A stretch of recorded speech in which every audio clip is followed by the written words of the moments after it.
that that's the part of being honest and being genuine. I think the American people want somebody who's real. Noam was on CBS Mornings. The publisher is changing a false assertion in the book that Noam met North Korea's dictator.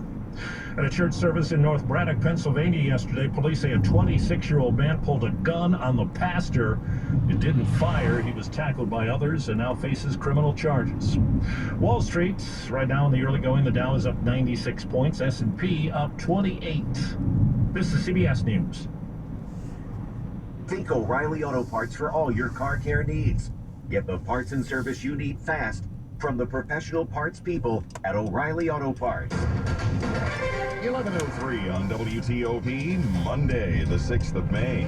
Overcast skies and 70 degrees as we head near 80.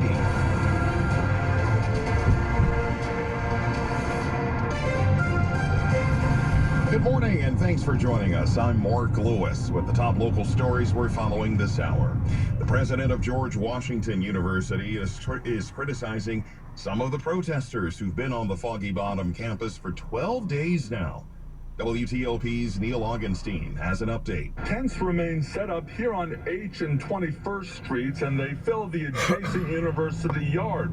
University President Ellen Gramberg says she believes the issues at the heart of the Gaza protest are important, but what's happening here is not a peaceful protest protected by the First Amendment and university policies. In an email to the community, she says the protest is no longer a student demonstration, that it's been co-opted by people largely unaffiliated with the school.